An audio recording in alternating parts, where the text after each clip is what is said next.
Hello, and welcome back to the Pretty Little Podcast. We're your hosts.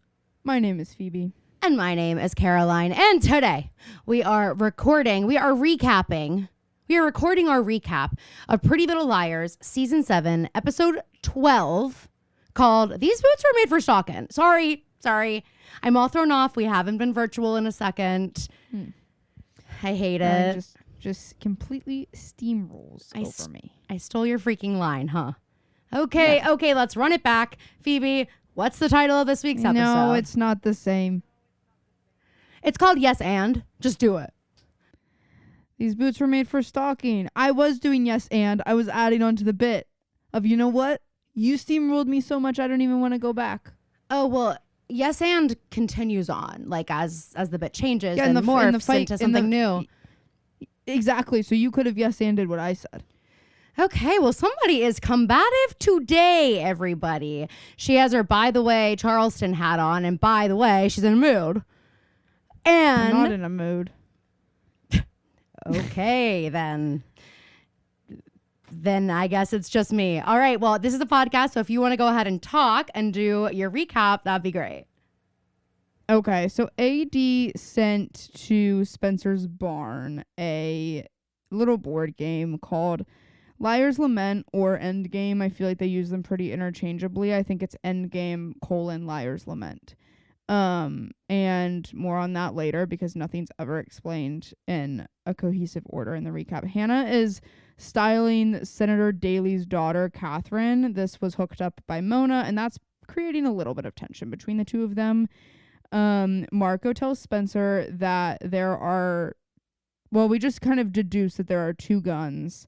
The gun that's in evidence is different than the gun that they know killed Spencer because it was a different kind of bullet. And the other one is still missing, just like Mary, Drake, and Jenna. Allie's pregnant, and also Emerson is like fighting big time because Allie is irritable. Hanna is helping Aria get her wedding mojo back, and that's when we are reintroduced to Holden from way back in the past. And he's also trying to like help her through all the Ezria Nicola stuff. Spencer confronts Veronica about Mary Drake's confession, about being Spencer's mom, and Veronica really doesn't bat an eye and is like, okay, the jig is up, fine. This leads Spencer to play the game alone because once she does, she has to go visit Toby in the hospital. And once she does that, the game gives her a letter that Mary Drake wrote right when Spencer was born. And it's like this letter, it's addressed for my child and is like making her emotional. Hanna is like, okay, then there must be other good stuff in there. So she wants to smash the game, but AD said absolutely not because it shows that they actually have footage of the night that all the girls we're burying Archer in the woods. So there's that. That's the recap. That's everything. All right, so we begin, and we are huddled around the game, and they're wondering if the game can see them because obviously Hannah's brandishing a comically large knife and ready to bash this shit open. Oh, don't worry. Aria will mention how big it is. Aria will absolutely mention how big it is, and in fact, she'll say it's bigger than me, and she wants everybody to know. But if she's, like, I know it looks normal in Hannah's hands. I know it looks totally normal sized. But if you put it in my dainty little doll hands, you will see. I can barely lift it up, and it's not that I'm not strong. You know, I work with a personal trainer. You know I am doing reps. It's about reps, not weight. Okay, that's what Aria says. She's like, if you want to be lithe and lanky, sorry, not lanky, lithe, petite, waif like me, it's all about the reps. It's 2 pound weights. Rep. That's what Madonna does. Anyway, so Emily's like, this is stupid. The game can't see us. And Aria's like, look, this isn't just Jenna. She's just a vindictive blind girl. Sounds like it should be a Hanna line. Hilarious to hear it coming out of Aria. It's not that sounds meaner. Totally.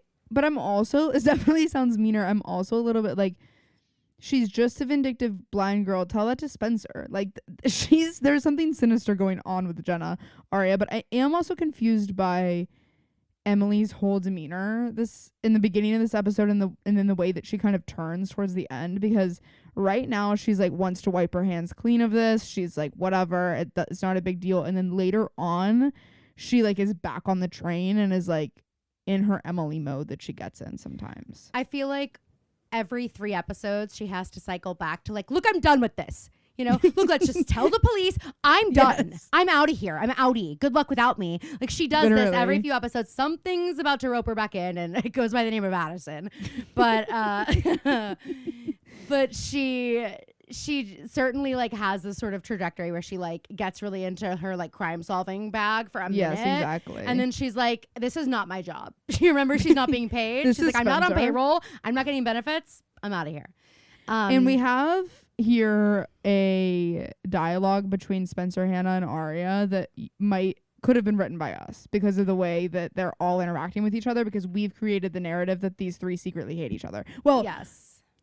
Sparia doesn't like Hanna, and Hanna doesn't like Sparia. Well, and they are at each other's throats. Like they are, Yes. it's that time, and they're all pissed at each other, and they all have hysterical lines. Like Hanna says, how can she make a board game when she can't even tell if her blouse is inside out? Which is excellent. And then I think it's Allison who responds, well, it didn't stop anyone from selling her a firearm, which is the question we have which is what been we've asking. all been asking. And by the way, Allison, it's true, you can. I don't know about the state of Pennsylvania, but generally a blind person can own a firearm. And then Spencer's like, okay, I'm just gonna apologize. And Arya goes, for what? Arya's Spencer, like, we get it. Arya's like, Spencer, no you worries. do not need to apologize to me. To Hanna? And Hannah's like, actually, she does need to apologize. She needs to apologize to me. I need an apology. And Arya's like, classic. Like Arya's like, so like, Spence, I get it. And if you just want to take this just you and me, then I would completely understand. Just say the word. And Hannah's like, that letter was clearly bait to get us like want to keep playing. And Emily doesn't want to deal with it. She is like, we are not in high school anymore. And then Hanna says, yeah, you are. Actually. And then Emily's line actually is crazy. She goes, I park in the teacher's lot now, Han. She didn't even like, skip a beat. She was like, okay, I knew that was going to come. I knew that was going to come out of your mouth, Hanna. I park in the faculty lot now. Thanks. Like she's just like had it. And then Arya brings up Sydney, and Emily is like, no, I am not doing this. We are all scrambling around. Like, I'm not going to let a freak who watched Jumanji too many times make us into 10th grade victims. And she's got a point. And she says she wants to tell the police what they left out when they talked to the police about Hanna being missing. And Spencer's like, Emily, you don't realize how many laws we've broken. Like, Spencer, it's not. I was like, Spencer was so right. Like, Emily, come on, girl. Spencer's like, so it is not going to be that easy. We have serious crimes on our hands here. Mm-hmm. And then Emily's like, I'm outie and I mean it. And she storms out of that barn to show that she means a freaking business. And then we have, again, an Arya scene that couldn't have been written better for us. We're out in like an alley behind Rosewood Times Square. We're behind the brew, which is Ezra, I guess, has another way out of his house. And so why do we always have to parade in front of all of Rosewood getting their morning Joe? Well, that's my question, Arya. Arya's like, I just want them to know, because apparently word on the street is I'm not his first fiance. Yeah, that's what the story is now. But for the past couple of years, like it switches all the time whenever she needs a new narrative. And she's like, well, I just want everybody to know that we were the real deal. And like everybody was like, oh, she ruined his life. And it's like, no, we're engaged now. We're engaged. Exactly. Now. Who ruined whose life? Quick outfit breakdown, real quick. I knew you were gonna love her outfit. We've got classic. This episode actually is very like, I don't know. I just felt like it was like, this felt like 2013. I guess that was the year, like when I was graduating high school and going into college. These were like the going out looks, the Aztec print, that they're just like wearing. bandage skirt. That was like every neon color you could imagine. Mm-hmm. And then she's got red heeled booties on that Phoebe actually owns and wore to school dances. And then she's got a black like studded jacket on over it. So she's giving bad girl who like has been to a club. Yeah. That's kind of and the she vibe. wants everybody to know it. Yeah. And then Clark Kent approaches and is like, hey, I just saw you leave Ezra Fitz's loft. I'm like, also, why do we call, if you've never been in there and it's not labeled a loft, just call it an apartment. I don't like, know. How did you end up out here? How did you not end up in the brew? Yeah. This is the equivalent of somebody's like back porch. Like, how did you imagine if someone was knocking on like our deck door? No, I know. Do you remember Mom's one of stalker? Caroline's big? Yes, she lived down the street from us. Yeah, guys. I remember that day. She probably listens to this, but there was this woman who lived on our street, and like I think she had a daughter who was like around your age, and you guys would sometimes play together. But it wasn't like you guys weren't like BFFs. It was just out of convenience. And Mom just did not like mesh with this other mother. And she would always just like show up at our house, and Mom hated it. Mom would call her my stalker. She's like, oh, my stalker's here. I have to like hide, like run really fast when I go past the front windows. Like I don't want anyone to know I'm home, like whatever. And so one day her stalker comes to the door and is like knocking on the door, and Mom is like, no, I like can't do this. She goes in the kitchen and is like hiding in the kitchen as her stalker continues knocking on the door. Her stalker then stops. Mom thinks the coast is clear. She has come around to the back of the house to the deck, which is a glass door. So now she's looking at my mother hiding from her in the kitchen. Dude. And she's like knocking. Oh my God. And I think that was like the end of that. Anything that you need couldn't have possibly been that important. And it's not like, by the way, it's not like we were like neighbors. You had to cross the street and you're like at least 8 houses down. Mm-hmm. So it wasn't like if she needed a cup of sugar, she couldn't have just gone to the next door neighbor's house. Like this was not, and like it wasn't like something was wrong, just so you guys are clear. But if something was wrong, my mom's not one of her emergency contacts. And it's also just like you don't really walk around someone's house into their the more private part of their property to come up. No. Then walk up the stairs to their deck, walk and then down knock the on their back driveway, door. up the steps, walk up to the glass door, like peek your head in because you know there was a light reflection there, and see our mother cowering in terror. I can see it in my eyes how she looked, but also to think of like, thank God she didn't know that at the time our garage doors like didn't have a lock. You could just open them whenever you wanted. Whoever you were, whenever you wanted. Welcome. All are welcome. Exactly. That's actually how I got in the house countless times when I like was supposed to stay out where I was, and I was like, I'm going home. I don't want to be out here. I don't want to sleep in my own bed. So just always go in the garage and then like come home and scare everybody in the morning. They didn't know I came home. But so, I do wonder how Mom handled that. I don't remember. I guess I blacked out. I remember. Oh, I blacked out, I guess, because I remember seeing the woman, but I don't remember what happened next. In the year 2025, sorry, you just would have been shot. You would have been shot on the third knock on the front door. You know what I mean? Nobody knocks on certainly doors. not on at Mom and Dad's house. That wouldn't have been. Well, no, I just mean like who knocks on doors these days? You know what I mean? I guess that's true. We as a people have gotten much unfriendlier. And I don't love that, but I guess it's instances like this. No, but Phoebe Connell, I want you to know you are like perpetrator number 1. If people knock on your door, you would not answer. I do answer. Yeah, because you think it's like someone who's coming to work on your apartment. But like if there were a knock on your door, you're the first person to be perturbed by this. No, that's not true. Let me tell you. No, I think it's true. I don't currently have neighbors. I think I have one person moving in soon, but Phoebe scared everybody away out of the building. I've been No, I didn't scare these 2 people away. The landlord did. Oh, well. I've been one to lend scissors. I've been one to lend a cup of sugar. I've been one to lend my phone even to someone who needed a phone. Wow. So get out of here with this. Well, I wouldn't recommend that. Well, I knew him. He's my neighbor. Okay, there's more to the story, slut. You can just tell me you said put your number in. You can just tell me that. You don't have to say, and I let him call someone on my phone, like, okay, himself. So you had his number? Okay, girl, rare. Anyway, so back to Pretty Little Liars. Aria's rude as ever to this reporter. You actually, guys, if you don't watch the show as we watch, you have to go back and watch this scene. Because well, why don't we recreate it right now? You be the Inquirer, and I will be Aria. Hey, were you leaving Ezra Fitz's loft just now? What is this about? I didn't write his name down. I'm just Clark Kent, and I am doing a human interest story on Lovers Reunited. What do you mean reunited? And yeah, Nicole Gordon. Oh wait, sorry. Yeah. Nicole Gordon was never his fiance. I am.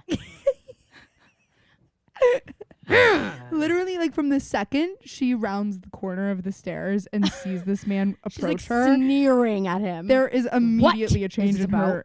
She's so rude. Even as he's talking, you can just see the disgust like boil over her face. Ooh, she's like gagging in her mouth, and he's like, "Who's Nicole Gordon?" She's like, "Ah!" She's like, "Don't say that name around me. How dare you!" I kind of wish we could have a reboot of Pretty Little Liars where Meg Stalter played Arya because she would just play Arya exactly how we. I just need one written episode her. of it. I actually just need one episode, and unfortunately it is this one. I just need one though, and that's it. And then that's just it, actually. And Arya just walks away at that and that's point. it. And He goes, I hands didn't the realize card there were back two to of him. you, and she's like, now you know. Card drop. Mic drop. You know, she's like, oh, if only I was able to physically lift that huge knife that was bigger than me that Hanna had, I would have brought it with me. That down Hanna here was as holding protection comfortably against in her hands. people like you. No soliciting, motherfucker. That's what she would have said. We go to the Rosewood High School locker room, and Paige and Emily are going over the lineup. And I'm sorry, like, Paige, you haven't been working here longer than Emily. She goes, you put Lopez last in the lineup. Why? I know. Hey, how Emily's many the coach. practices? You guys just started these jobs. Emily, I guarantee you Emily's been to more practices than you, Paige. Why are you so concerned? Well, and also, like, I'm sorry, you're not the swim team coach. You are the athletic director. So Emily is the coach. So it's actually like none of your fucking business. Unless you're just trying to make conversation, and this is how you're trying to do it. I don't like the idea, even thinking about the idea that Paige McCullers in some universe is Emily Fields' boss. No, or anybody's boss. She doesn't do well when in positions of power. We've seen it. So Mose apologizes for like everything in the teacher's lounge, and Emily's like, no, it's my fault because of my intense history with you both. Like, okay, Emily, you couldn't have gone into your office for this conversation. Mose is like, I know. I'm like, we're in the locker room, and Emily continues to come back here even after she's like put in compromising positions. I'm like, why do you keep coming here? This can't be your thinking spot anymore. Exactly. Like, this You're can't not be a your student. crying room. This can't be your Hanna was thinking on to spot. something earlier. Yeah, like, how about you go all the way to the faculty crying room? Okay, that's where you can cry. And so she's like, I remember that night when you told me about all that stuff with Allie and everything that she did to you, and that's the night I really started to fall for you. And she's like, I just wanted to protect you. And as this happens, we see some idiot teenager with blue eyeliner doing her makeup and listening to every single word and just gobbling it up. I'm sorry, Phoebe, can you imagine?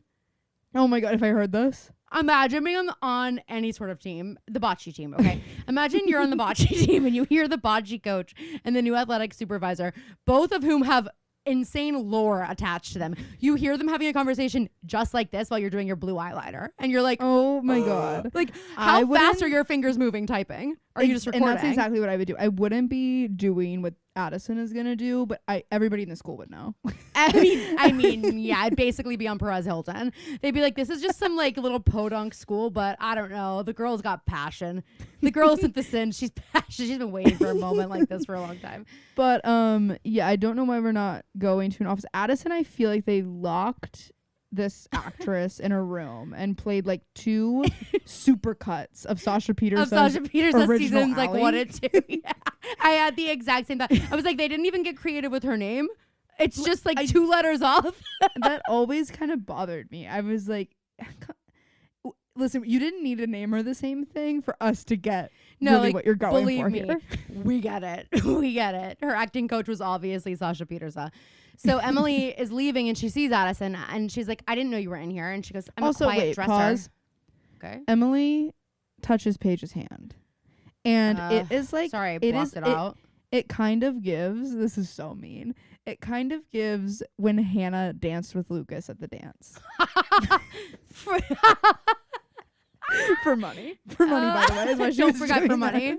Don't forget because or I'll tell everyone what your mom keeps in the lasagna box. Yeah. Don't forget.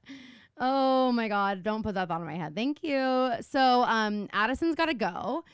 And Emily's like, well, why weren't you at practice yesterday? Okay, good. I was afraid you were gonna skip over that. This incredible line coming And she's up. like, I was sick and I missed. And Emily's like, well, you recovered quickly. And I am like, Emily, chill a little bit. And You're brand new. Addie goes, it was a headache. Are you mad it wasn't a tumor?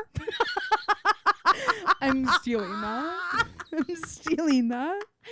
Oh especially God. with my neurological history. Yeah, everyone's gonna like everyone's like, and a chill goes, the hush goes over the room. They're like, fuck, we really fucked up.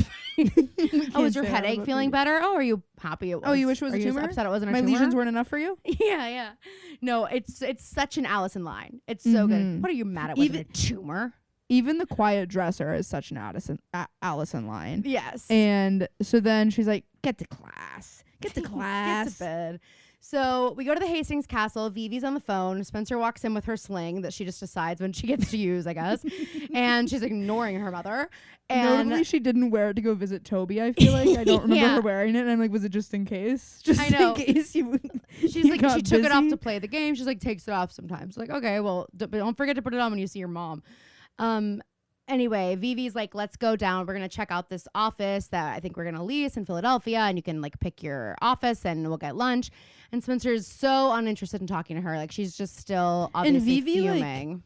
Vivi wants this to be like a mommy-daughter day. Like, she wants it to be like, we'll go get lunch and we'll go do, it'll be a great little drive. It's giving like the way that mom talks about us when we either have to go homecoming dress shopping. Yeah. Because she knows that I would love to do nothing less. Yeah. And it's either that or an endocrinologist. Mom's like, and we're going shopping after. And you're like, I'm still pissed, but okay. Spencer's not having it. Spencer's like, yeah, about that, Mom. I won't be needing an office. I'm looking for work elsewhere. Sheesh. So then Daddy Hastings was on the phone and Spencer's asking and she's like, look, he's hurting too. And Spencer's like, who all knows? Does Melissa know?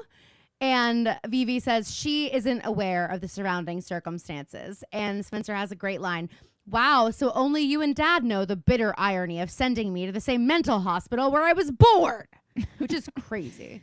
I also liked the line where Vivi was like, you need to call your dad back. And Spencer goes, this isn't exactly a conversation for a hotel lobby, which is just like, not that Dad would ever do what Peter Hastings is doing in this exact moment, but I just mean like, knowing like that is such a Chris Connell thing. Just like sitting in the hotel lobby. Dad loves a hotel lobby. Of course, all dads do. So we're at Lucas's loft. Mona's bringing in all the dresses that Catherine had tried on, and crazy line. Mona was like, no, I don't want her wearing anything with sleeves. People will think she's a stripper or a junkie. Okay. That's Holy crazy shit. So she pulls out all these dresses and Hannah's like, wait a minute. These are dresses from like my personal closet. Like you took them. And Mona goes, okay, this was before our boundaries chat. So calm down, Donatella. Did you notice Mona's eyeshadow in this episode? Probably, but it was like a little too like yellow and not blended well enough. It just gave a very weird look. I do know what you mean. I don't remember it, but I know what you mean. And I just noticed it in this scene. But the one that Catherine liked is specifically not an option, according to Hanna. And Mona thinks this is because Hannah's like not done with it. And she's like, Da Vinci. Do you think if Da Vinci had continued to, if never like had the Mona Lisa taken out of his hand? Do you think if Da Vinci had, and Mona's like, what, are you mad at me? Go for it. She goes, I would have gotten there. Well, I don't know. I would have stuck the landing. Well, all right. Han, no masterpiece is ever complete. If someone hadn't pulled Mona Lisa off Da Vinci's easel, he would have given her a perm. And now what does Hannah say? Wait, when did you have a perm? Which is, so I actually rewound it and was like, oh, it took me a second to get it. It was funny. And then Hannah is so upset and annoyed, and Mona's like, okay, I have to go do something else, but call me when you've had your coffee. Yeah, you are unbearable. So we have class with Allison. We're writing a paper on Twelfth Night, a William Shakespeare play. And Emily walks in to talk to Addison in Allison's classroom. I'm not trying to be like be in your lane too much, Em. Yeah. We've got to dial it back. No, this is way too much. Showing up into our class to tell her she's off the lineup. It's just all a little bit much to me to have. Like, this is a conversation. She should have said, Paige, this lie was told. Can we have a meeting with this student and handle it like mature adults? Both of us, the three of us will be there. There will be a witness who's not crazy Allie, the town loon Allie. Like we'll just have a meeting. Just imagine a completely different alternate reality where Allison comes back and she just turns into like the town Boo Radley. Like she's not like. Well, I mean, yeah, I'm like, I don't know how that's not what happened, to be honest. But yeah, it should have been if Allie wasn't. But that's what makes Allison. Of course. She's always an it girl, forever an it girl. So Emily takes Addison off the lineup for Saturday's meet, and Addison says, "You sure you want to do that?" And walks out. Allison DeLaurentis saw the whole freaking thing. By the way, it's because there was no record of Addison leaving sick, and Addison looks at Emily, barely up from her phone, and goes, when did this turn into a federal investigation? She also goes, now's not a good time for me. It's like, right, okay. So Allie and Emily are now like commiserating over Addison because Emily says, is she always like that? And Allie says, oh, she's worse. At least when I threatened adults, I looked up for my phone. I'm like, yeah, Allie. Emily goes, is it just me? And Allie goes, she's worse. She's worse than I was. And I'm like, we don't have proof yet, Allie, that she's worse than you. Yeah, let's not jump to conclusions I would rather a little menacing teen not look up from her phone than do half the shit you did. Yeah. You plunge this town into debt they'll never recover from. The police force spent so much money to find you, and you were never really missing. That's just one thing we'll talk about. But anyway, so Allie's like, I'm just scared of having a kid like Addison or myself. And I'm like, and you should be. And honestly, yeah, me too. And Addison, of course, eavesdropping outside, overhears about the board game, overhears about the relationship between Emerson, and sees them hugging, and takes a picture. I'm like, girls, this is sloppy. Emily, do you know where you work? It doesn't seem that way. We go to the barn. Marco stops by mid-run, and I'm like, hey, if you were this sweaty mid-run, don't stop by. Go home first. Go home first. Go home first and know you cannot take a shower here. Don't call me. Don't come by my house. What are you quoting? Second episode in about a month that I've quoted that, and Caroline still doesn't know. Diary of the Wimpy Kid. Right. Again. Cool older sister. Dorky younger sister. Anywho, he's not here as a cop, though. That's why he's all sweaty. That's why he could come here all sweaty. He's not here as a cop. And Spencer's like, okay, well, if you're not a cop, that's whatever, but I need you to be at least like a private investigator or something if you're going to be in this house. I got an ick for this line because Spencer's like, wait, you didn't have to come here. Like, Spencer also gets the ick because he came so quickly from her calling him. And he's like, I came as soon as I like got your voicemail. You sounded fragile. She's like, okay, get out, try this again. Get the fuck out, try this again. Don't take a shower, take a word. lap. Yeah, go home. Keep it down, my shower. My parents cannot hear that you just called me fragile. My parents cannot hear that you just called me fragile. So anyway, Spencer's like, are you still looking for Mary Drake? I need you to make it a top priority.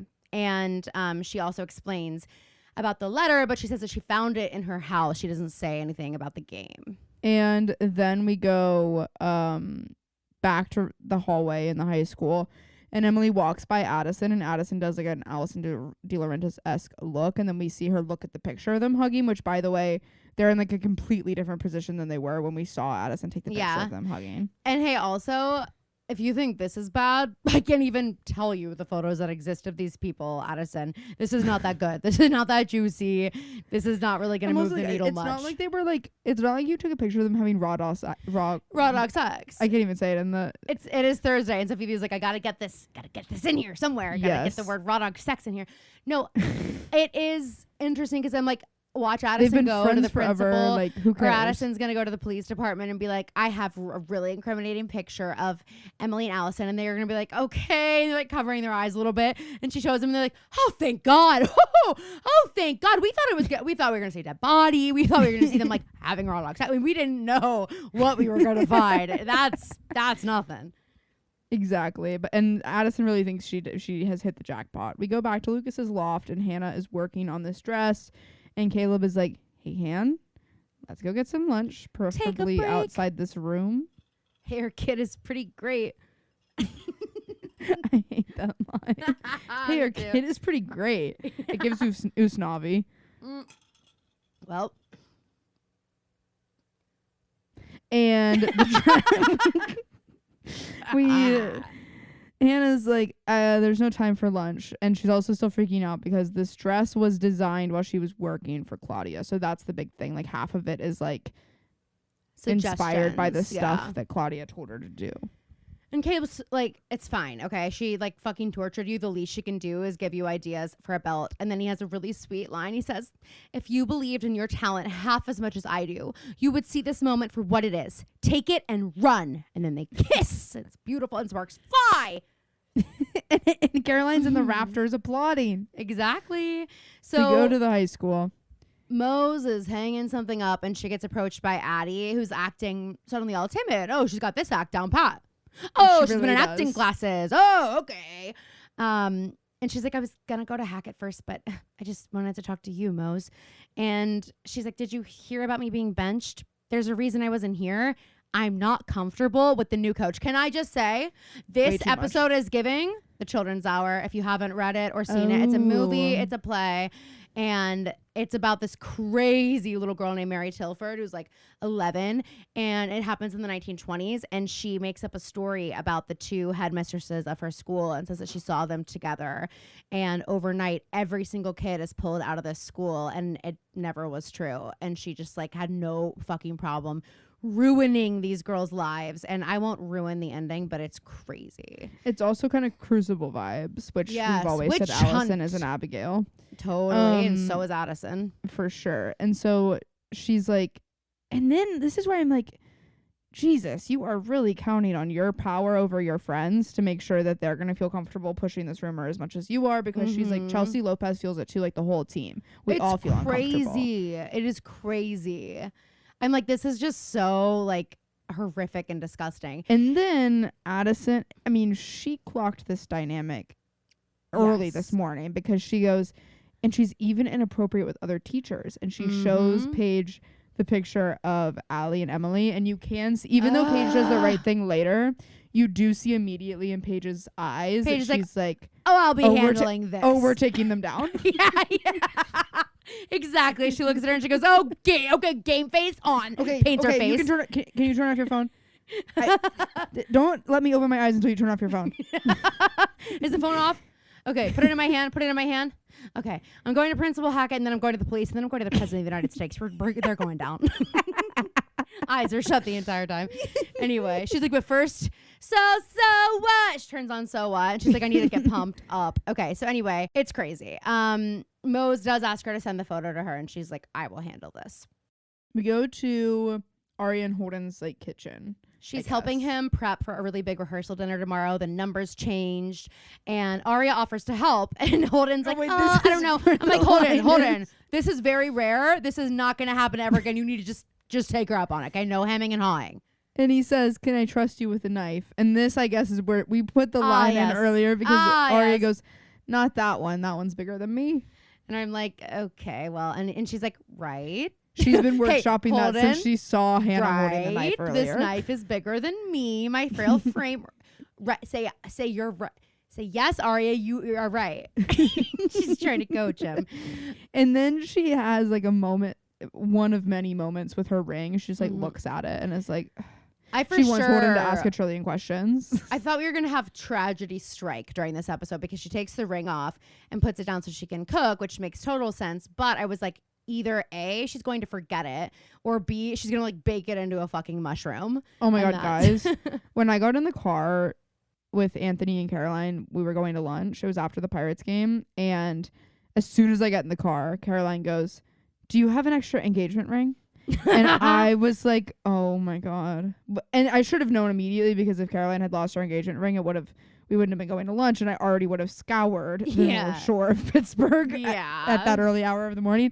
But my initial thought was, oh my God, she lost her wedding ring. No, I just forgot to put it on. So I was like, Phoebe, do you have like an extra that I can just wear? Because like, God forbid anyone think I like pull out like a Rolodex of like, what cut do you want? Yeah. And that's a little known fact about Phoebe. She's got a ton. That's not surprising to them.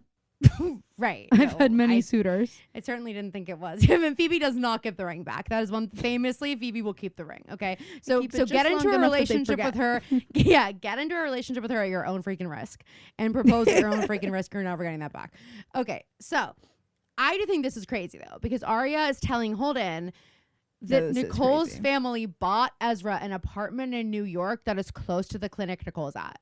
Huh? That's how I know that. What was I just gonna say? Oh, Ezra's not being fully honest to Aria.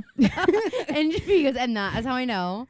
That is how I know he is not being fully honest. Well, I think that's been clear. At this point, I was a little bit more forgiving. Forgiving is the wrong word, but like, I was giving him the benefit of the doubt last. Well, don't ever do that for a man again, okay? On this podcast. Okay, fine. I no longer think Arya is overreacting.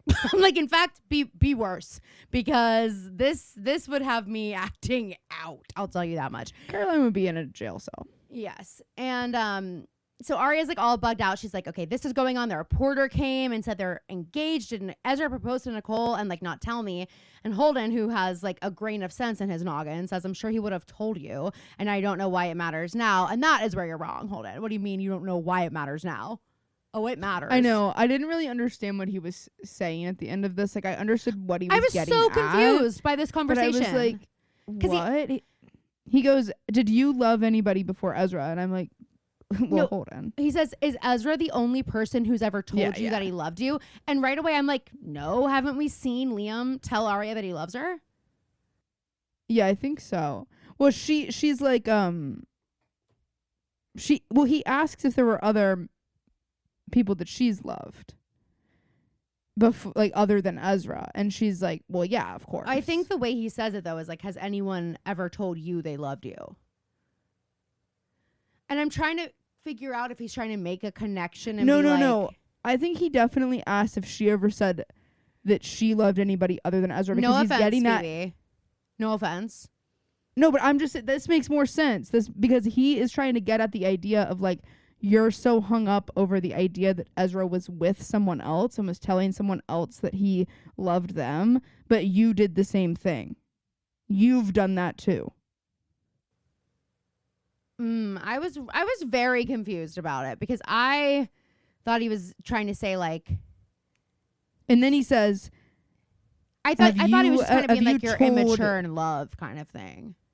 I don't know, because then he says, have you told him about everybody you've ever loved? And which is what he says after that. So it's like, then he says, just because you met him in 11th grade doesn't mean he's frozen in amber, are you? Yeah, I don't get that, because he does start by saying, is he the only guy that ever told you he loved you? And then he says, well, have you told him about the guys that you've loved? And then, because she doesn't answer either question. I think he's getting at the idea that you guys have both had other loves. Yeah. And Arya is, but this is what I don't understand with Holden, is like, that's true, and that would be different if it was like when you had your, like when that guy walked across the street, and it's like that would be a conversation that would make sense to, like, if Anthony was like annoyed that you had seen cross paths with someone like that. But like the stakes are so different with what's happening here, because they didn't like break up and there wasn't closure. She went missing, and then he started dating Arya again, and now he's back with her, kind of. And it's like there's so much mystery around the whole thing. So I think that's why it doesn't make sense to me, is because it doesn't apply to the situation in the same way. And I feel like he's also, because when he says like, are you frozen in amber kind of thing, where he's like, you're not the same person from high school. So I feel like that's almost trying to reassure her in the way that it's like, just because like he's not the same he's person a different he person was now. when they were together. She's sort of like frozen there, but he's not, and you're not. And like, he chose you again in like this life. And I don't know. Right. I don't fucking know.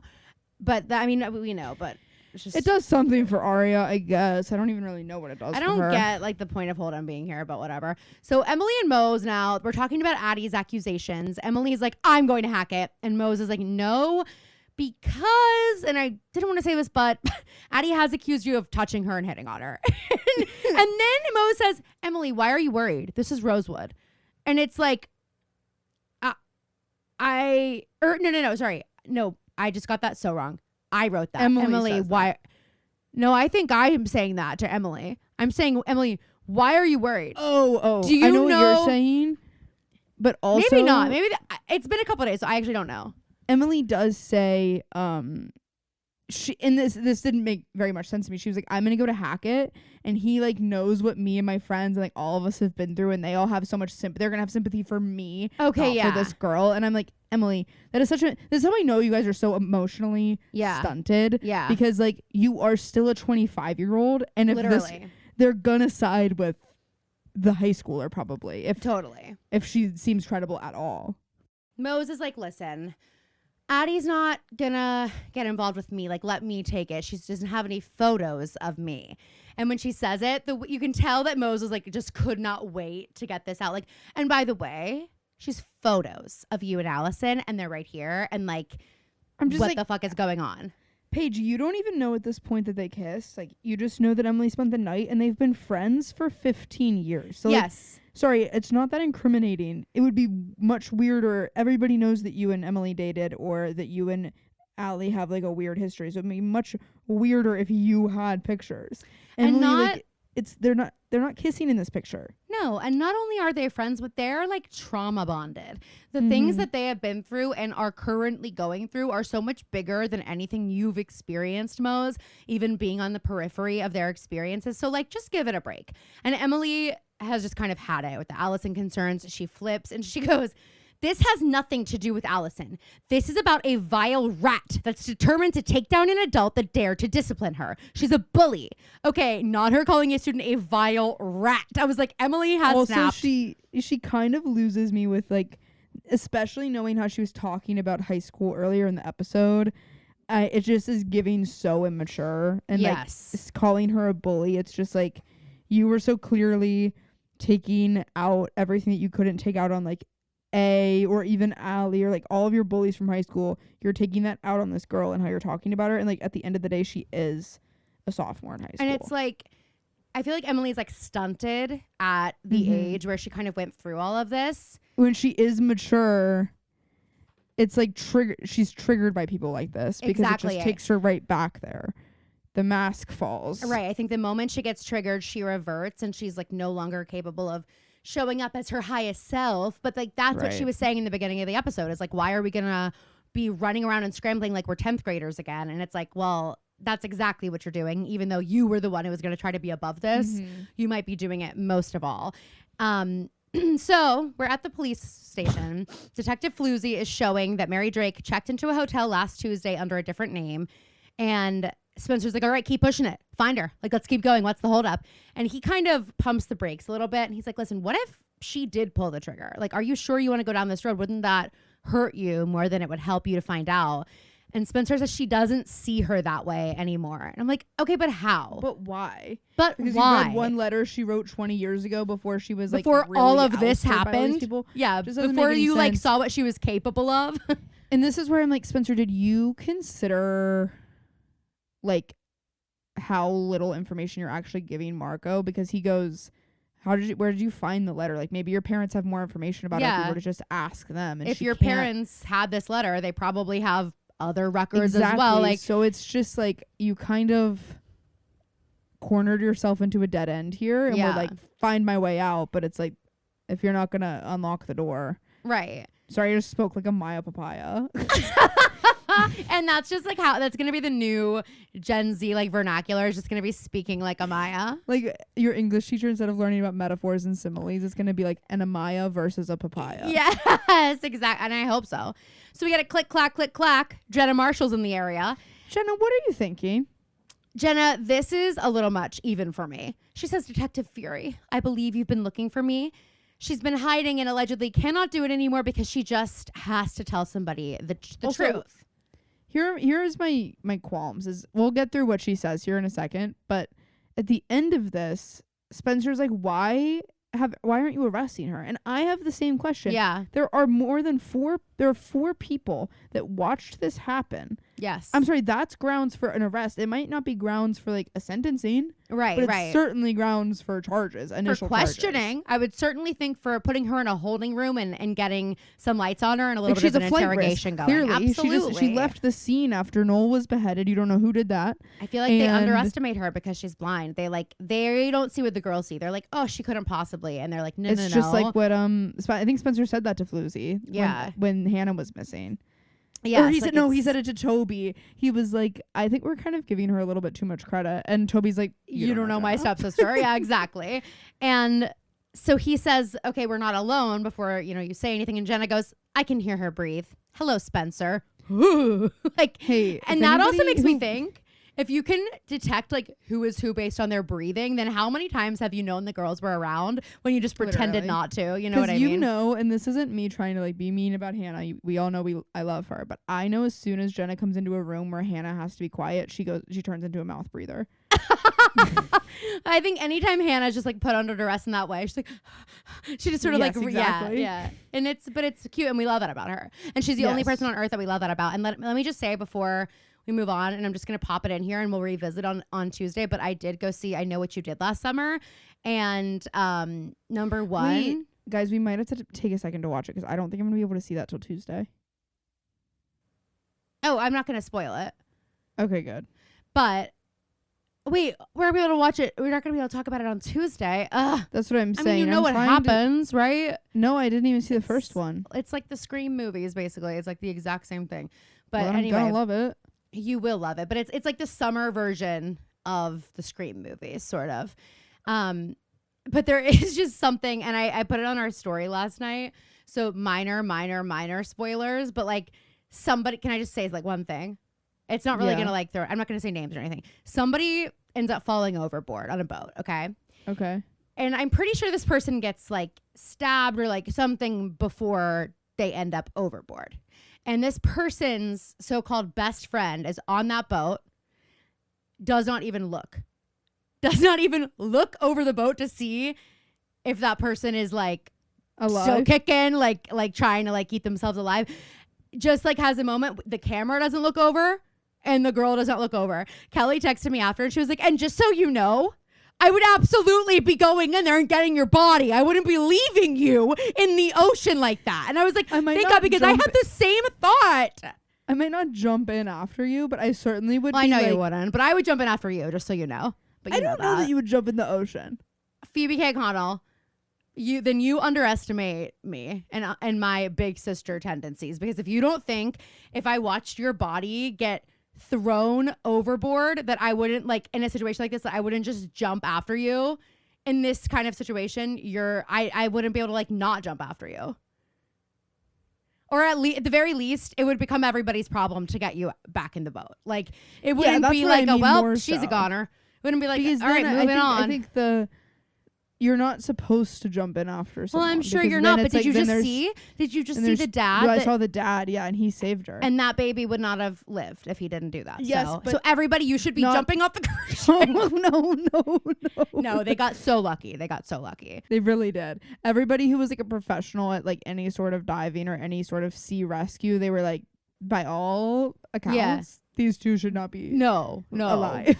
The other thing though is that like even if I'm not jumping in after you, which like I can't imagine what I would do in this situation, but I really do feel in my bones that like I don't know. I mean, sorry, after watching Kaylee Gonsalves' sister doing her speech at her victim statement to Brian Koberger, I was like, yeah, that is like that speech is the definition of like big sister. That is like that is.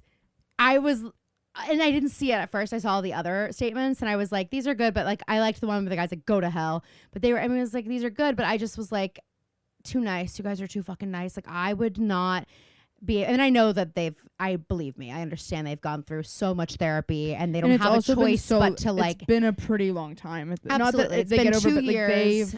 It's not like their initial rage. The rage has probably kind of faded into something else. Definitely. Like it's a different, but not for that sister. And that is where I was like, the parents might have to, they have to like do what they can do to keep the family together and to move on and to like tackle these things. But as the sister, it's like, I mean, I literally loved it so much. She goes, sit up straight when I talk to you. Like, oh my God, it was so fucking good. But anyway, point is, if I wasn't throwing myself over the boat, which I don't know how I wouldn't, but also it's not like this wasn't a cruise ship, so like you'll see with the boat, but a cruise ship I might not be able to jump over after you, but like this kind of a boat, but she doesn't even like go look for a rope, like she literally just like she doesn't like look. Like I couldn't believe it. And Kaylee and I did not talk about it when we were together. And then we get home and she texts me, and by the way, to let me know. Still thinking about and it. I was Kelly's like, wait, Kelly, I'm so glad like, you had that thought, because I also was like, wait, she's not even gonna look. Like in the moment I was like, she's not even. what? Like, she's not even, it's supposed to be your best friend. So anyway, but the real thing I needed to say was there were two people who were such horrific chewers. Like, Kelly and I were both like about to kind of go off and freak out. In the movie or in the movie? In the movie theater. Okay. And we were like, I guess we can't see movies until they've been out for weeks. I guess that's just what it is, because I can't, people, it's apparently their first day on Earth, and like I can't be around that.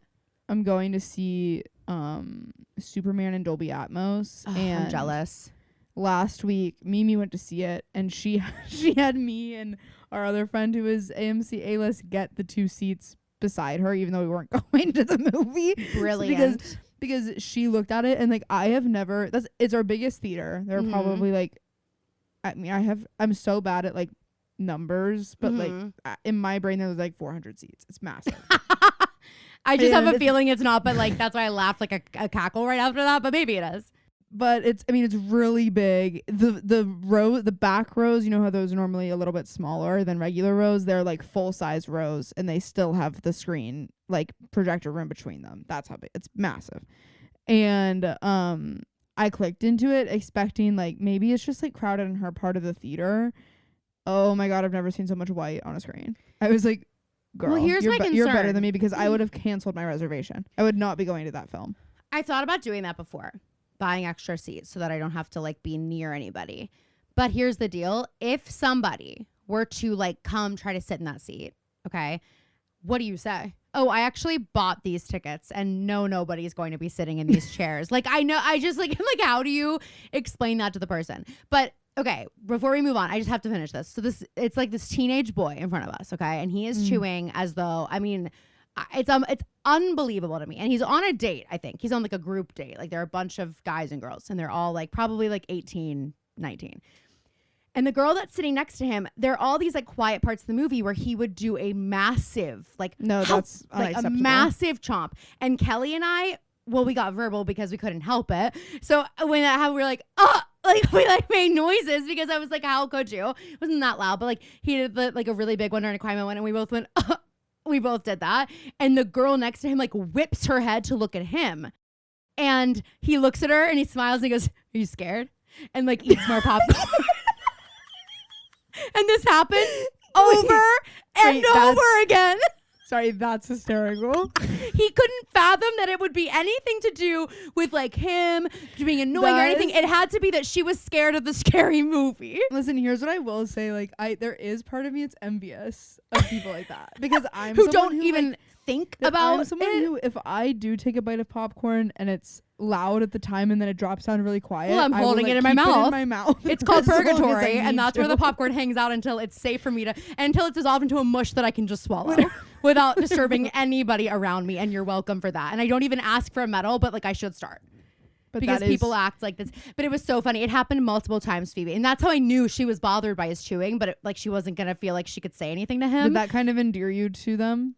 No, to her. I was like, girl. And so then I got up to go get a refill, and I like turned as I was passing them, and I locked eyes with her because I wanted her to know you're not alone.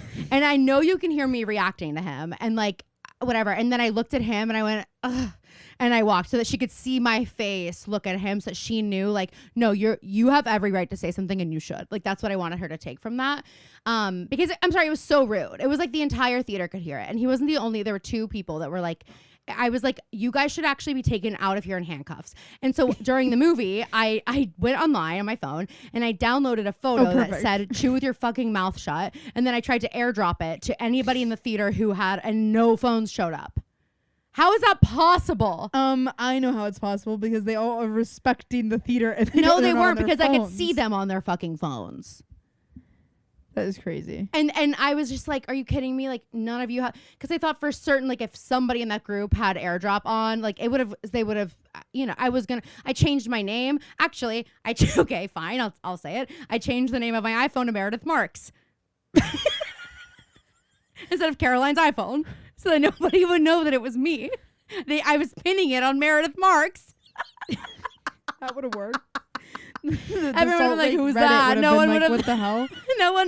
Actually, nobody would have even noticed. Like, no one would have noticed if it said Caroline's iPhone or Meredith Marks. It didn't matter. But I did change my iPhone into Meredith Marks. So if you happen to see that somewhere, she's not in the area. It's me. Thank God. Anyway, so I just wanted to tell you that little anecdote. Yes, all that to say, I think that when Hanna is alone in a room with Jenna Marshall, she breathes through her mouth, not her nose. Definitely.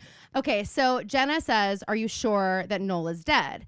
And Floozy's like, "Yeah, of course." And Jenna's like, "Because he wanted to kill me too." Floozy's like, "Yeah, of course. Here's his head." yeah. He goes, do you wanna this feel guy? it? You mean this guy? Here, feel his it? face. There's proof. Yeah. And so she's like, "Sarah was first. I was next. Like, Noel didn't make any accidents." Floozy is like the guard dog. Like, Spencer is literally giving Spencer, she's the chomp. She's the chomp. Yeah, chomp. she knows she's the chain chomp 100%. And she is literally like, "Let me at her." No, she is giving, I wrote down that she's giving a Rachel Riley stare. If you're watching Big Brother, you know exactly what I'm talking about. There's quite possibly nothing more unnerving on earth. So Noel told Jenna that some of the money Cece left behind was for Jenna. She was going to pay for another eye surgery. So that's why Noel recruited Jenna for the hunt, but then he ended up only wanting the money for himself because his parents cut him off. And Jenna says she had to play along and act like his partner, and that's why she brought the gun, to protect herself. And everything that she said in there to the liars was for Noel's benefit, so she could make it out alive. That's her whole story. And Spencer goes, "Oh my God, you are so full of it!" It was crazy. It was she a has little an outburst. I think we need to like play it a little cooler, Spence. And it's like, is this not exactly what Jenna wanted? She wanted Floozy to see like how you really are, you know? Spencer's the crazy one. Jenna's interested. Right. And so Floozy's like, "Spencer, shh, Jenna, let's go to a conference room. We're going to talk about it." As soon as she leaves, Spencer, "That's a real sociopath. She's worse than Noel. Look her up right now. In fact, let me in there." She was like typing on his computer. She's like, "Let me, you know what? I know the system well. Let me look her up. I know your password. Don't worry. Just you go question her. I'm going to get in here." And he's like, "What the hell? We can't charge her with anything because her story kind of lines up." And I'm like, "Yeah, but none of it's corroborated." But he also says, "Need I remind you, Spencer, for the 12th time, the gun that Jenna was holding is not the gun that shot you. We compared the bullets. It is not the same gun. So there's a better chance of it being Mary Drake, who you've somehow forgiven, you're over it, than Jenna." I don't know. So, okay. And Hanna. he's like, "Unless there's something you're not telling me." And it's like, "Oh." So she's like, "Well, of course there's not. Floozy. Of course you There's know a lot everything." I'm not telling you. And I won't. You and I both go opposite directions with that just now. You go, "Of course there's a lot I'm not telling you." And I said, "Of course I told you everything. What else could there be?" So we're at the loft. Hannah's calling Claudia. She's on hold. And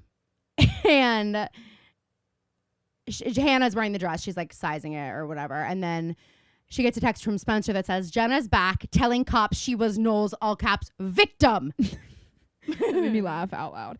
We go back to Aria and Holden's kitchen, and Aria's working on the food alone, and Spencer's filling her in. I do find it so funny that like Sparia would be the friends in a friend group that I was just like so annoyed with all the time, because of course Spencer goes right to Aria and like and then it's just like they're leisurely talking about this whole thing while Emily is dealing with some very serious allegations. Yeah. They don't even and know Hanna, like what kind of day Emily's had. Hanna. Yeah, they have no idea. So Spencer's filling Aria in, and Aria's like, "How could Jenna just walk in there?" And Spencer says she has balls the size of church bells. Aria's like, "Okay, that is not an image I needed. Great, now I have to wash out my brain." Unfortunately, that's kind of me and Caroline coded. Caroline would say what Spencer said, and I would be like, "Oh, so you're saying I'm the vulgar one?" Yes. Oh, so you're saying I'm like the JoJo Siwa who named Chris Hughes' balls Jimmy and Timmy. Weren't those the names of her children for a while? That's actually a really good point.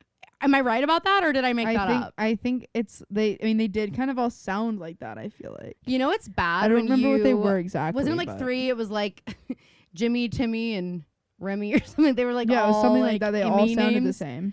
Yeah. Anyway, so Spencer's like, "I just want to know like why Marco didn't just ask who set off the second gun." And Aria's like, "Probably because you were there." Like you couldn't do an interrogation when you were breathing down everybody's neck. And then Spencer tells Aria that Marco is helping her find Mary Drake. Question. And Aria's like, "Why?" Does Aria still not know about Floozy and Spence? I don't think any of the girls do. Why did I think like Hanna knew but I mean, or someone? But Spencer did kiss him on the lips in front of everybody that one morning. Yeah, like I could just be normal. Well, and they're like, "Oh, she's in one of her slutty moods. It's okay. I don't know. It's weird, but I feel like Toby knows, so it makes me feel like the girls would know. But Aria's certainly acting like she does not know.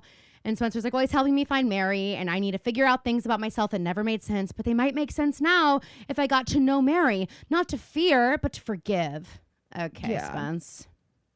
Then we go to the brew, and Emily is in line on the phone with Hanna, and it's like, what is this? This is funny. Spencer, or Hannah's like, and what do you think Spencer meant by all that? And Emily goes, I don't know, Hannah, my text didn't come with footnotes. I have the same text you did. Wow. She's pissed. And Hanna, this is why I like Hanna and Emily more, because Hannah's like, okay. Yeah. Chill out. Aria would have been like, okay, I need an apology right now. Aria would have been like, okay, Spence, you can't talk to me like that. Do you have time to meet up? It's SOS. Spencer sends an SOS. You need to apologize to me. I think we need to have another boundaries talk. Yeah, exactly. So Emily is like, look, I'm having a really shitty day. At which point Jenna walks up with 2 other people who are also blind flanking her. And Emily goes, Jenna just showed up with bookends, which is not a term I've heard, but it must be one. And it's also not one that I would foresee Emily using. No. This gives like Spencer or Mona. No, it's pretty funny. And so then Jenna sends a text and Emily's like, okay, I'm going to look around the room and see whose phone beeps. And then that must be the person that Jenna's texting. It's a reach. I took issue with this because also we only hear Jenna say send text. We don't hear her say what the text is.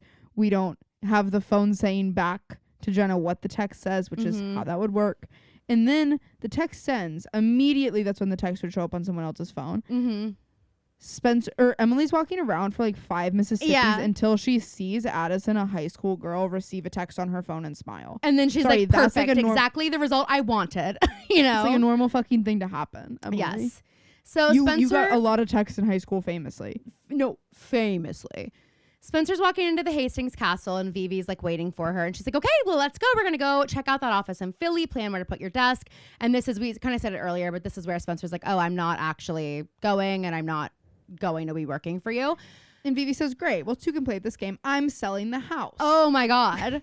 What a bomb to drop. And honestly, I'm like, it's kind of funny because this is a move where Spencer can't be like, what? No, it's my childhood home. Because Vivi's like, what childhood? I thought your whole life was a fucking lie, Spencer. I don't know why you even want to be in this house. You know what I mean? Like, that's the way the Hastings typically play. I could have seen it going that way. Right. And Vivi's like, severing ties with this town would be healthy for everyone. And I just want to say, why now?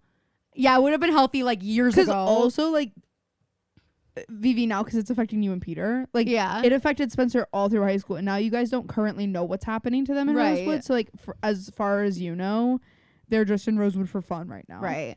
But this is a sweet moment of Vivi just really like fighting for her daughter and saying like, I know it might not feel like a home to you right now, but this is a home and we are a family. And all I've ever wanted to do since the moment I held you was make you feel safe and nurtured and loved. And like, that is what made this place a home for me. It doesn't matter that like you might not see me as your mother. Like blood, you are my daughter. Because we're a family. Yeah.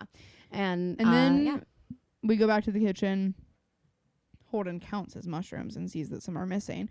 And Spencer was snacking.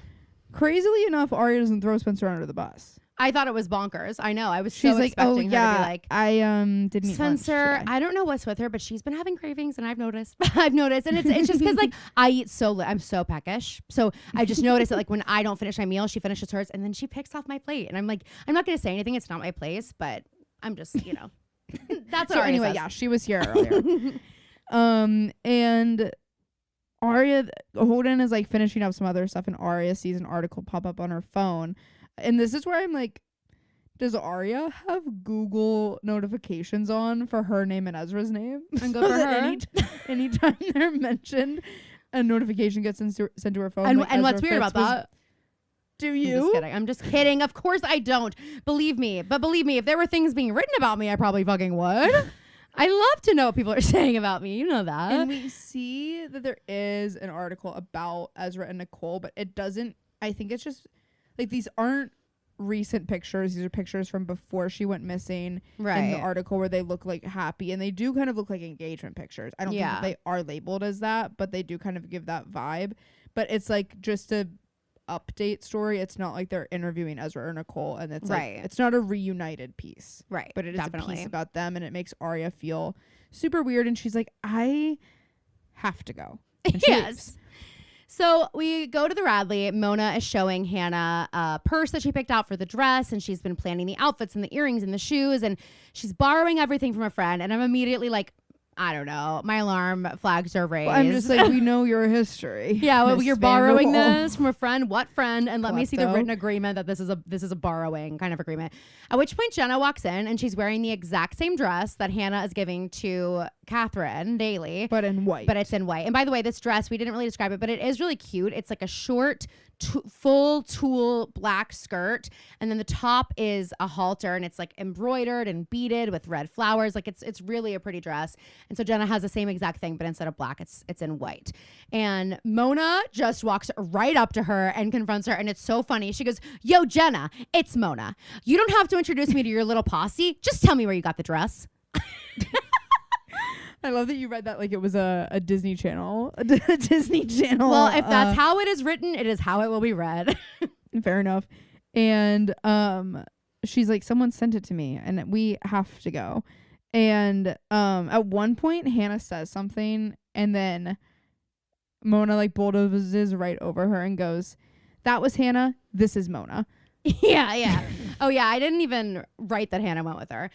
So Hanna goes, "This is all part of the game." And Mona's like, "What the fuck are you talking about?" And Hanna leaves. Mona says to Hanna, why is she wearing that dress and not an orange jumpsuit?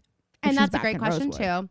So Emily and Allison are talking. Emily's like, "I need a spare key to the Emily's barn. I think you have fiending- one."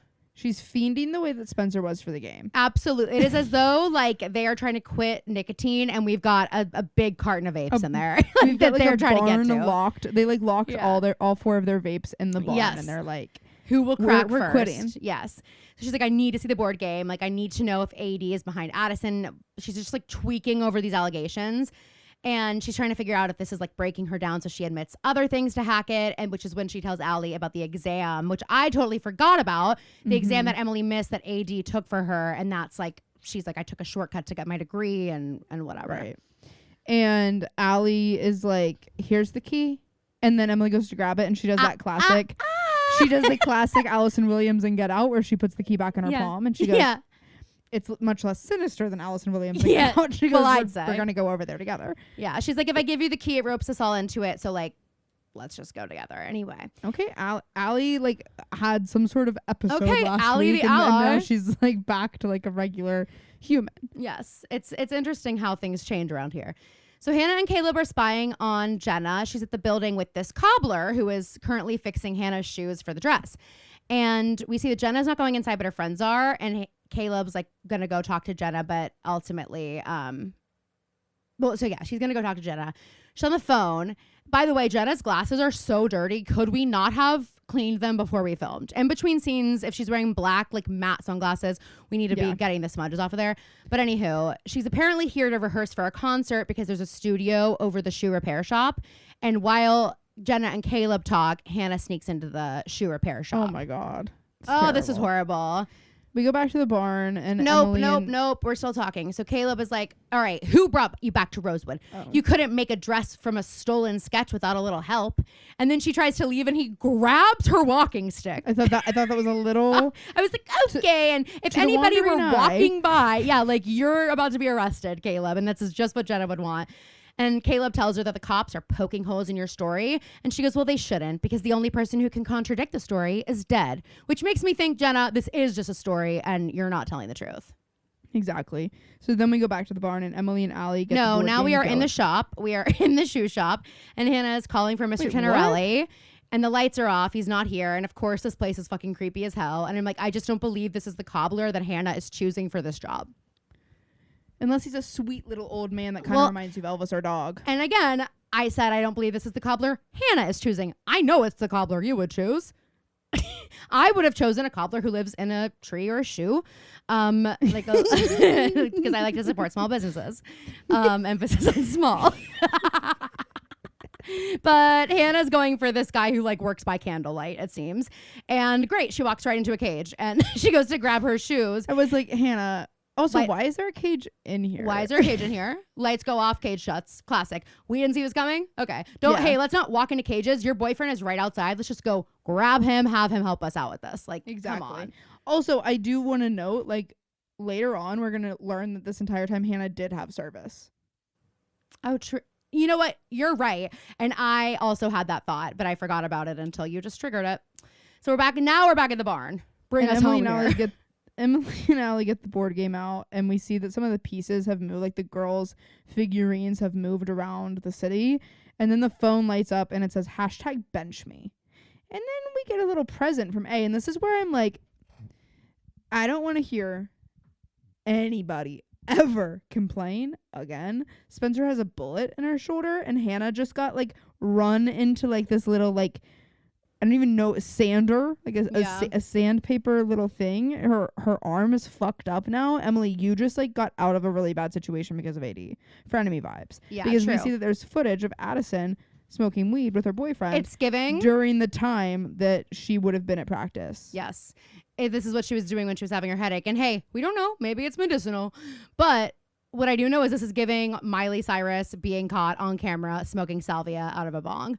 It's the same type of video. Hilarious. That was iconic. So Aria's trying to go somewhere with a gift bag, but it's locked. She's in New York. She's at the clinic Nicole's at. Holy shit. So what are you doing? So this is how, at first it took me so long to connect the dots because Caroline got so in my head that we can't possibly get to New York that quickly. Well, I stand by it. I'm confused. And also the Holden getting there is more confusing to me than Aria being there. But anyway, we'll get to Holden in a second. Aria is like, she goes up. She knew that visiting hours were over. She like goes to open the door. She sees this woman walk out who like locks up, and she's like, I could have sworn they said 8 for visiting hours being over. And the girl's like, well, they were wrong. Yeah. She goes, well, my friend is here, and like she really wanted saltwater taffy, so I went to go get it. And it's like, okay, then see you tomorrow. That'll keep, like, not a good reason. And for some fucking reason, the nurse lets Aria in with the bag, and it's like, just give it to her and come right out. I'm like, are we out of our minds? You're gonna lose your job for Aria, and she's not worth it. Insane. And then Holden is of course there and goes, don't do it. Back to Hanna freaking the heck out in the cage. She's having all these flashbacks to the last time she was kidnapped. She's calling for Caleb, and things are like swinging. Things are coming out of the walls, trying to stab her. It's bonkers. At which time, a drill. Oh, okay. I was like, what is that? Right, where as soon as they hear her body like fly against the wall, they're like drill through the wall. Like, what was the plan here? So her cell phone rings. So at this point, we know she has service. Why didn't she just call Caleb? She's like text. Yelling Caleb's name. Yeah. It says, wait your turn, bitch. It'll come and you'll be ready. At which point, Caleb fucking finds her, thank God, and saves her. Also, I just think that like once you realize that things are coming out of the wall, we probably shouldn't have like huddled in that corner. I think we're gonna get in the center. Should have been in the middle of the room. Yes, absolutely. With eyes on everything. I'm with you. But I feel like she went into like fight, flight, or freeze. She was in freeze. Yeah. She was like freeze. Then we go to the locker room, and Emily is going to talk to Addison again. Hey, Em. Maybe not a conversation for the locker room where the girls are changing, given the allegations that this child is bringing against you. Don't approach her when she's in the room with wet hair. I know it all works out for you in the end, but this was very poor judgment. You were close, and I'll say that. And Emily's like, we need to talk about where you were and what you're willing to do to protect a lie. Addie's still wearing blue eyeliner, which is cracking me up. And Addie goes, this is so funny. You need to use your time more wisely by finding a lawyer. And Emily goes, you need to stop. And Addie goes, are you going to slap me? Okay, like, Addie, I have no choice but to stand. Are you going to slap me? And then been missing from Allie. Emily has a gorgeous monologue. I wrote it down verbatim. She goes, no, I can't do that.